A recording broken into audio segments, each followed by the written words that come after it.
So Tammy Lee, I'm so excited to have you here. I've been watching the videos of your Kegel exercise. So we're going to talk about that in a minute. I don't know what they call it, but everybody's like, my butt feels bigger today and more firm. So I'm anxious, as a guy who has no butt, I call it NBD, no butt disease. I'm anxious to talk about that. But I want to start off with hearing your journey. Why did you get involved in kinesiology, exercise science? What motivated you? Was there a mentor that you had? How did this all get started? Well, as far as a mentor, I think my dad, his dream was us kids going to college. He just wanted us to go to college. He goes, I don't care what you decide to do, just get a degree. And so I thought, well, okay, I was raised around, I have 3 brothers. My dad was a semi-athlete and played lots of sports, and I thought fitness, but back then it was PE. It was most that I could do, right? And so I thought I'll go into nursing. And that didn't last long because I don't like blood, and I didn't want to be around people who were sick. I wanted to prevent that. Yeah. And that's when I realized, well, I'm going to go into learning about the body. That part I did like about nursing, and then fitness. But it came to a point after I finished my undergrad, a professor said, look, we're starting a new division, and it's called exercise science, and I think you would be really good at this. And so today they call it kinesiology, and I loved it. It was, if you showed me an exercise, I'm going to break it down. What's going on with the body? Okay, I know that you're working, this muscle, but is it contraindicated if you already have, a frozen shoulder? Or, okay, so what can I do to modify that it would work for you? Right. So it's creating something, a program or anything that someone could do, because not one exercise is for everybody. And I love helping people in that way. So it was very gratifying for you. It was very gratifying. People. But then my other side, what I would do in my spare time, it was playing guitar and singing. And I love country music. I grew up with Johnny Cash and Tammy Wynette. And so are you like a singing trainer then? I mean, when you work out, you sing to people? I was trying everything not to sing the songs today while I had the microphone on, but I enjoy it. And I dabbed in it, and I actually got asked to, be in a couple bands and sing warm-up in Vegas with some of the big names. And I turned it down because I realized back then it was smoke. And I wanted to be healthy, and to stay up late and singing in a smoke-filled bar wasn't my... Didn't seem too appealing. No, was not So what was appealing. your first gig after you got your degree and so on? And fitness? Yeah, I mean, what did you start? Did you start off being a personal trainer? Did you go to work for a school? Great question, because at that time, I did my degree at Chico State up in Northern California, and I moved to San Diego. Well, you're kind of overqualified to teach at a high school, because I wasn't going to teach phys ed, and then kind of underqualified to teach as a professor in the college. Right. And at that time, all these aerobic studios were popping up, and so I was teaching in aerobic studios, doing 1 million, group X classes a week. And then I heard that there was a positioning opening up at the famous Golden Door Spa Resort. Wow. And so I didn't know anything about it. Back then, I think they called it a fat farm, right? It was a fat farm.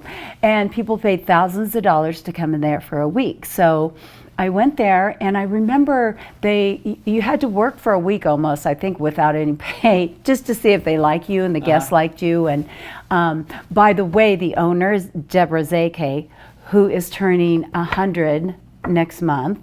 Wow. And there's many of us still that get together. But anyway, long story short, I got a job there, and my first client was Christy Brinkley.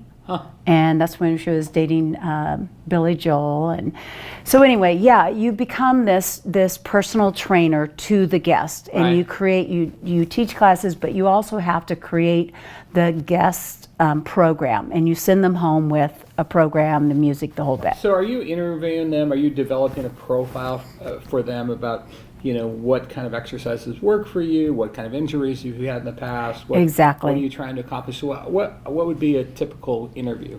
Interview So me. an interview, yeah. So right. you've already told me about your butt.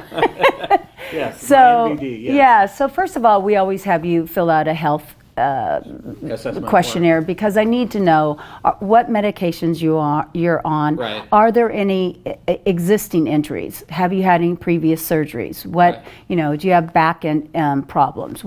What's going on with your body? I Right. want to know what's going on internally as well as externally. Right. And then I look at your body and we determine, are you a mesomorph, ectomorph, endomorph? Right. You and I could be brothers and sister because Well, you I are a don't know about mesomorph. that. Yeah. Well, you I don't have the your butt. so, But you have the muscles Dad and left that cement. part out of me. Mom gave it to you, so. Okay.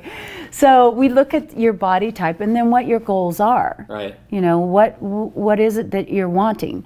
And most people, especially around our age, they want to be healthy. They want to be mobile. Yeah. And it's no more about I want buns of steel or a flat stomach, or Right. they just want to feel good. It's about health, right? It's about health. and feeling good. So I call it now, instead of abs of steel, it's a body of health now. Yeah. So yeah, that's what I go for. I talk a lot about balance, right? Because, having taken care of so many elderly, everybody asks me, well, what's the normal way that people die, right? And so I said, well, they usually die in the hospital of pneumonia. And they go, oh, wow, I didn't know so many people got pneumonia. And I said, well, what's important for you to know is how they got pneumonia. And what happens is people with bad balance usually trip and fall. They and break a then it's hip. over. Yeah. They go in the hospital, they're on their back for 30 days, they develop pneumonia, and then they die. Yeah. They didn't really die of pneumonia. They died because they had bad balance, right?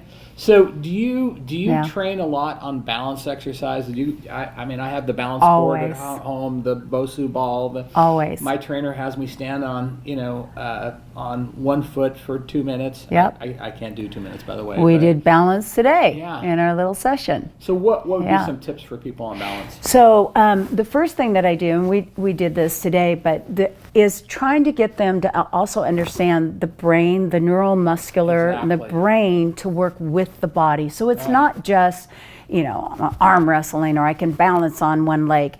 We've got to get this working. Right. So I have a couple of my clients that one is pre-dementia and the other one has tremors on one side. So we work a lot with our balance and trying to build that up. So we do the brain thing. So one of the things we do is we'll go like thumb and finger. Now switch. So you're just trying to enact the neuro. Yes. And what I found is if I do some of these little drills with them before I have them do the balance exercise, they're far better at it than if they don't do it before. Because you're turning on the brain, you're activating it. You're activating the brain, you're combining, it's all connected. Right. It's all connected. My trainer says exactly the same thing. He says you've got to get the neuro turned on before you can get the muscles turned on. Yes. Yeah. And I'm very big on muscles. So I work with mobility, balance, and muscle because muscle knows no age. And if you'll start working the muscle and building that up, it will protect your body because it's exactly what you said. The minute you take a fall, and if you don't have the muscles and the strong bones and all those things that are going to help you, one, with the fall, two, to recover very quickly, then that is where you're going to end up. So I want to talk about that because, my whole life, I played football. I always was in the weight room. I was always bench pressing. Into my late 40s, I was bench pressing over 300 pounds. I had the 19.5-inch guns. I was always looking at that. And then I had a Chinese doctor that started treating me probably about 10 years ago, and she goes, you don't want to have too big of muscles as you age. And I said, why is that? She goes, well, because muscles take a lot of oxygen, right? And so as you age, you want that oxygen to be more heart-centered, not in your biceps, right? Do you have an opinion on that? Do you have a belief system on that? Honestly, I've not heard a doctor say that. Now, oxygen, it is important. Obviously we need it to breathe, but our muscles need it. Right. And of course our heart does too. But most people our ages are not going in and trying to get 18-inch guns. So they're just basically trying to get healthy. You've got to be consistent and have a good balance of it.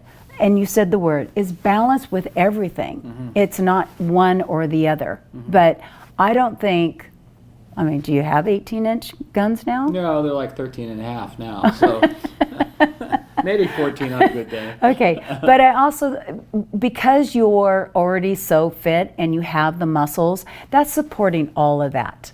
That you know, they're different. They're still all muscles, but it's a different muscle. What's your feeling about supplements? You know, you have all these guys trying these supplements, these, you know, kind of hormone replacement stuff. I know we had Susan Summers here 3 or 4 years ago. She got my wife, you know, hooked on these, you know, these hormone supplements and so on. Do you have an opinion on it? Do you have a feeling about those things for guys and women? I mean, if you can get as much as the good nutrients from food, but I have a problem with food that is being processed and manufactured today, because our food is just poison. You really have to know where your food is, and you would know this. I mean, it's hard for me to eat pasta here, but if I go to Italy, absolutely have pasta all day long. Bread's the same way. Yes, same with the bread. The wheat is totally different. I have a funny story. So, you know, I told you I live in Italy part-time, so I got up early because I had jet lag my first couple of days. 5 in the morning, I'm taking a walk through downtown Rome. Almost everything's closed. There's one guy, baker's there. He's like, come in, have some bread. I go, oh no, I don't eat bread, you know, a lot of bread because it bloats me. He goes, no, Italian bread, it don't bloat you. Yeah. And I said, well, why is that? He goes, number one, the wheat is very, very different, right? But he said the other thing is Americans are in such a haste to get their bread to product and get it sold that he said we don't let it rise enough.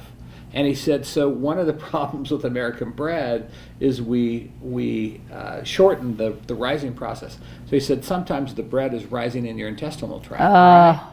And I thought, he goes, you know, we take a long time to do it. He says, you know, we take 24 hours. In America, they may take 3 hours. Yeah. And I just thought about, I wonder if that's why you bloat and get gas. And I know a lot of it has to do with the wheat, and it's not organic and everything.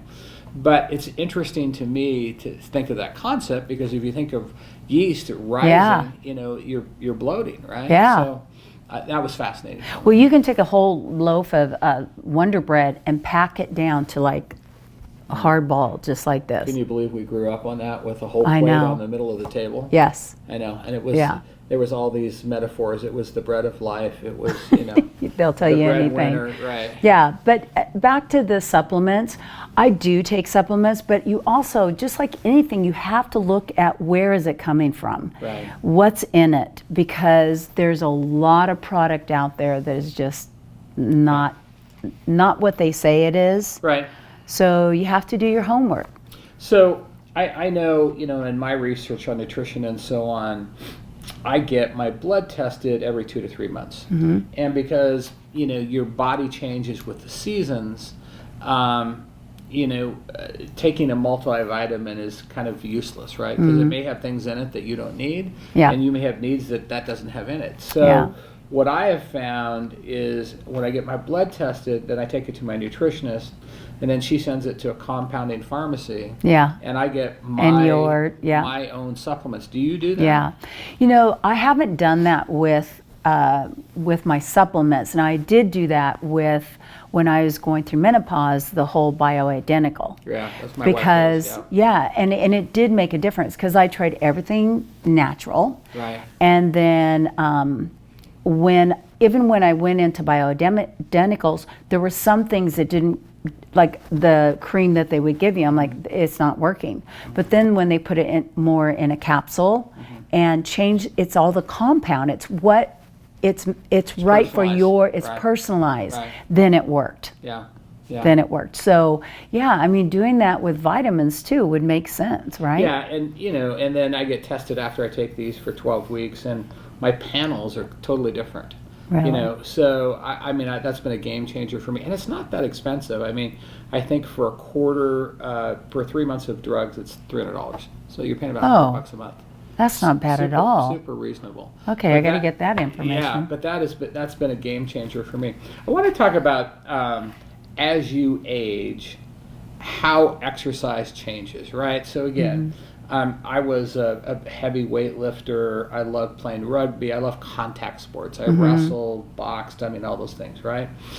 I remember going to the doctor at, I think I was 51. I'm 63 now. And he goes, you need to stop lifting heavy. I'm like, what are you talking about? He goes, your aorta is starting to grow. And I'm like, well, is that a bad thing? He goes, yeah, that could be a very bad thing. Yeah. And, once you get to, mine was about 4, and it stayed consistent. But once you get to 4, they start to monitor it because, your aorta could rupture. So I just wonder, in your experience, have you had a hard time convincing people as they age they have to change because it's going to be destructive to their body and to their health and maybe even their life? Have you had cases like that where you go, you can't do this anymore, Johnny? I have one client like that. So he was an athlete, and he is a little bit older than we are, and he is still training like that. And when he came to me, he's like, I have back problems, and he's got a frozen shoulder. He was a baseball player. And I go, well, tell me what you're doing. He's like, well, I'm doing beach body. And I'm like, Yeah. Okay, well, first of all, they're not geared toward your demographics, and we need to change some things, because he's thinking, as an athlete, as you were, is that we need to keep this up as we go along. Right. And our body just, it does start to break down. So athletes, they train. They're programmed to train and overtrain, and to train to get the best at their sport. And they're also trained to ignore their pain. Exactly. Yeah. And so it's like taking something and pretty soon it's going to wear down, because, and right now I don't know any parts where you can go to a body part and go, I'll have a new joint over here. And now there are ways to do that. But I'm just now experiencing that with a knee. And it's because I played tennis where I ripped my hamstring, which affects the knee. It's a dominoes. And so that's going to, if I don't, make some changes along the way, then it's not going to get better. So you can't train as hard, but you have to keep moving. The bottom line is you've got to be consistent and find something that you enjoy doing. So mine now is pickleball. Oh God, everybody's. Oh, I've been asked 3 times in the last week if I play pickleball. Really? I mean, my brother-in-law plays it 2 hours every day. I play 2 hours 3 days a week. Wow. If not a little longer. It was invented here in Seattle on Bainbridge Island, pickleball. Yeah. No. Yeah, right here on Bainbridge Island. So, oh my which gosh. Is 15, 20 minutes from here. It is. I just love being outdoors, being social, and being active, and. But it's a great community now too. I mean, people are doing it all over. So all these tennis courts are getting changed over. Yes. Yeah. No, I think I'm going to have to give in, because I keep getting asked more than playing golf. People are like, let's go play pickleball. So I'm excited about it. One of the things that we're also seeing picking up as a trend is now you're seeing all these stretch labs that are popping up all over the country. Talk to me about stretching and how important that is as you age, and what kind of stretches should you do, and how often, those kinds of things. Yeah. Most of the stretch labs are doing what we call PNF stretching. What is that? Proprioceptor neuromuscular facilitation. Big mouthful. Okay. So we just call it PNF. And basically what that is you would... let's say you stretch your hamstring, and so you put your leg up and you put it to the point of where that's your flexibility, right?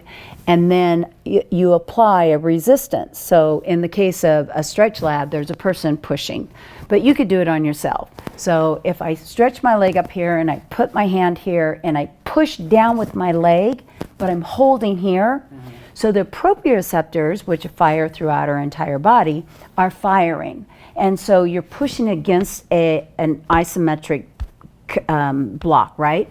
And then when you release it, you'll gain a little bit more flexibility. And you repeat this about 2 or 3 times, and then it's like, wow, I went from here to here. Okay, and can you do that with bands as well? You can, but remember, if you're doing it with a rubber band, then the band isn't, you need to do it like on this. So you gotta have a hard surface. yeah. Yeah. And you can do it for yourself or doing somebody else. But I like to talk about, instead of calling stretch, it's mobility, because that's really what it is. Stretching is, you know, trying to get more mobile within a joint. And as we get older, you know, things, if you're not using your postural muscles, if you're not, if you're constantly repeating, you know, down here, our young generation, yes, our younger generation, I'm afraid they're all going to have kyphosis. So I think I have kyphosis. it's down here, right? And my even neck comes out of the middle of my chest. You know? Pretty soon we'll and just it's have people that have necks lifting out of their this, solar plexus. back up. And so I work with, I just got into this, and I love it, and my clients love it. They're stick mobilities. It's called stick mobilities, and they're different ones. One comes in 6 feet, one 7 feet, and then they have smaller ones. And we use these to really open up and get more mobility or so flexibility. Like a broomstick kind of thing, or? Yeah, but they slightly bend. Okay. And they're oh my gosh. So the gentleman that my client that I said overtrains, he wants to be a great golfer. He loves golfing, and he goes, I just don't get it. I get on the tee and I watch these people that are just not in shape at all, and they hit that ball far and wide, and I go, well, first of all, you're all tensed up. Right. You've got all these muscles. Yeah. You don't need that much muscle. No flexibility. No flexibility. So the swing's impaired. So now all we do are the stick mobility and open him up, and it's not like how far it's just opening Just stretching all of this up with the sticks. Wow. And it's amazing. So it's called stick mobility. Stick mobility. Can you order them on Amazon? Yeah. Or someplace? Don't go to Amazon. Go to Stick You know, he lives Mobility. Right there, so. Go to Stick Mobility. Okay. And get it there. I've ordered, gosh, so many for my clients. I'm like, you've got to have these now. Right. And not only is it for the mobility, but there's balance. I use them a lot now for my balance clients, as well as strength. And they'll come in and go, what are those sticks going to do? They're looking for the weights. Yeah. Kind of like when the TRX came out, and they're like, what is that strap going to do? You recommend that you think with a person with a knee replacement, or one exercise that would be helpful? Not one exercise. There is not just one, because you know how the knee performs, Right. you know, for extension. So one of the things, because I too have this knee thing, but the more I do extensions, so I use the band a lot. Water is a good form, because water and bands don't say you're lifting 10, 20 pounds, because it's a variable resistance. So by doing this, and then how you rotate, so if you rotate the toe out or in, has a lot to do with the medial or lateral side. Huh. And you say water, like doing it in a pool? Yeah, if she's like in a pool and just doing those, you know, even flutter kicks. Okay. It's building up, you know, the lower part of the quad. Without stressing everything. Right. Yeah. Is there anything that you've discovered here, let's say in the last 5 years, where you're just blown away, that you go, oh my God? I mean, you told me about the sticks and so on, but is there anything else, I mean, either in nutrition, science, exercise, whatever, that you go, this really works, you got to do this? We kind of always go back to basics. I mean, it's pretty simple, but we have so many different things now that have to our ability to use, but yet we are still overweight. We are still, we don't use things. Like I have someone who will say, I've got the Peloton, I've got the TR, I have it all, but I'm still not. Those things aren't going to work for you unless you use them. Right, they're not clothes hangers. Right, right. And so, to me, they're other than the mobility sticks right now, it really has to do with whatever you feel. Like if you don't like exercising, don't do it. Yeah. Maybe you like dancing, go dance. Yeah. Do you like nature? Go out. Yeah. Exercise doesn't have to be a group thing. It doesn't have to be the latest trend. Right. It can be whatever you enjoy, because if it's not something you enjoy, you're not going to stay with it. It's so funny you say that, because when we go to Europe and we'll have friends that come visit us, they'll go out and say, well, where's the closest gym? And the Italians will look at them like, gym? This is the world's a gym. Why do you need a gym? Yeah. And so, the Italians will talk about, well, we do sport. We do sport. But that means, they're going to ride their bike, they're going to walk 20,000 steps in a day, they're going to go for a hike, they're going to go swimming in the ocean. I mean, all these things, and be mobile. Be mobile and flexible. And when I wrote my book, 30 Summers More, I said I hate the word exercise. Not me personally, because I've done a lot of it in my life, but I hate the word exercise because it denotes a negative connotation to so many people, right? They're like, oh, that's that thing I'm told to do. Same with workouts. Yeah, workouts. And that's my business name, Webb Workouts. There you go. But it is all about movement, right? I mean, from the first time the pedometer came out, which ironically, the whole 10,000 steps was a Japanese marketing campaign. There was no science about 10,000 steps was the amount of steps you need and everything else. I mean, it's now been well documented that it's 7,000 to 7,500 steps is what you need. But, if we can just get people to move, right? Right. Your body needs to be fluid, and your joints and your cartilage and everything else. It's, that's what I'm trying to do, is get people to move. And even, one of the things that I talk about is not date stamping yourself. I think you are the poster child for that, right? You're like, I don't care how old I am, this is what I'm going to do, right? Yeah. But some people mentally get into this place, well, I'm this age, I can't do that anymore, I can't do this anymore. Do as much as you can and what brings you passion without hurting yourself, and you'll be in good shape. Yeah.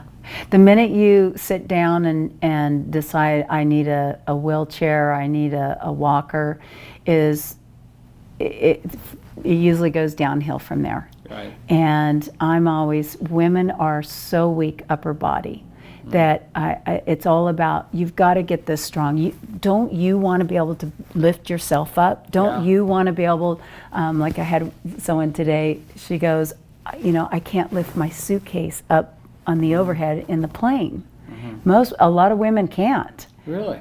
And I was thinking, wow, I should just bring the suitcase, and here's, because they're not used to doing that. Huh. Yeah, and that's why I'm such a believer in, you've got to keep moving and make your muscles strong. Keep moving, because if you don't move and you stop and you sit. Yeah. Well, it's interesting. One of the things that I studied is the most fit professions in the world, right? And you think about, well, it's probably a construction worker. It's, somebody that's really physical, right? And the most fit profession in the world was a landscape architect. And you go, why is that? And as you go into the research, well, they're walking up hills, they're walking down hills, they're carrying buckets, they're carrying plants, they're on their knees planting, they're bending over, they're stretching, they're kneeling. So it's not so much that you have to do this intense muscular workout. No. It's that you just have to move your body in different ways. Yes. Have you tried gardening? I did it once. I'm not. I'm more of a killer than a gardener. I go in and I kill things. So my wife doesn't allow me in the garden. Okay, yeah. It's a lot of work. Well, you use a lot of muscles you don't normally use. Yes, exactly. And that's why I tell people, try different things. Right. When my clients come in, we train, we never do the exact same workout. Yeah. There's always something new. I'm always challenging them. And the other thing is that you shouldn't exercise where it's hard, where you go, oh man, I couldn't move the next day. You work too hard. Yeah. You don't need that. You don't need to throw up to have a good workout. Absolutely not. Okay. If you feel like I can't do 10 push-ups, then do 5. Right. It's not to have you so sore the next day that you can't move. Then you've overtrained. Yeah. You want to do a little, that will get easier. Do a little more, that'll get easier. Because the more that we do, our bodies will adapt to that. Yeah, I've adopted like 4 or 5 exercises that I feel like I can do for the next 30 years. What are they? Because I give the 4 ups. Swimming. Uh-huh. Hiking, which I'd put hiking and walking. I love hiking. Stretching. weightlifting, but light weights, not bench pressing 325 anymore. And I think I'm going to have pickleball to my list. So. Yes. Yeah, yeah. Well, the 4 ups that I always tell people is if you don't have a lot of time, just try these 4 things daily. And it will literally take you less than 5 minutes. Push-ups, and if you can't do them on the floor, do them on the wall. Do them off of the desk or a chair, okay? Sit-ups, not all the way down, up. Put your feet underneath something, start up, and go halfway down until you can go almost all the way down. If you can only do 5, just do 5. The next one is pull-ups. Most women cannot do pull-ups. A lot of guys can't do pull-ups either. I'm one of them. They're hard. Yeah. Pull-ups because you're lifting your whole body. So if you can't do a pull-up, just like this would be a perfect example. Get underneath this, make sure it's sturdy, and just pull yourself up, just as much as you can. And the last one is a step up. So if you've got some steps, step up, step up. Or even elliptical or something like that. Yeah. Great. Yeah. Tammy Lee, thank you for spending time with me. Oh, it was a pleasure. Fountain of Let's play information. pickleball soon. All right.